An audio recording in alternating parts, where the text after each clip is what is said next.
പിന്നെ ഞാൻ പരിചയപ്പെടുന്ന ആൾ ഹർഷി.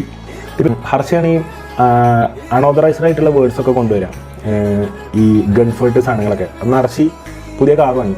അപ്പം ഞാൻ ഹർഷിനോട് ചന്ദ്രത്തെ ഏത് കാറാണല്ലോ ബ്രോ, അപ്പോൾ ബെഞ്ചിങ് ഈച്ചൊക്കെ അപ്പുറത്തിരിക്കുന്നുണ്ട്. അതിൽ ഹർഷി പറഞ്ഞു ബലാനോ ആണ്. അതിൽ ഈച്ചും ബെഞ്ചി പേരും ചിരി. അതിന് ചിരിച്ചില്ലേടാ കുതിരാണ്. അവരോട് ഒരു കാറിൻ്റെ പേര് വെച്ചുമ്പോൾ ചിരിച്ചാണ്. അല്ല അപ്പോൾ ഈച്ചനോട് ചോദിച്ചു ബലാനോ എന്ന് പറഞ്ഞ കാറുണ്ടോ, ബലേനോ എന്നല്ലേ പറഞ്ഞു. അപ്പോൾ ഹർഷി അങ്ങനത്തെ വേർഡ്സുകൾ കൊണ്ടുവരുന്ന ആളാണ്.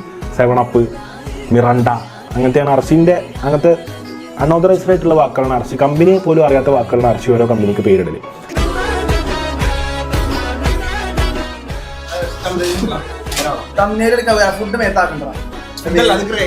ഫുഡ്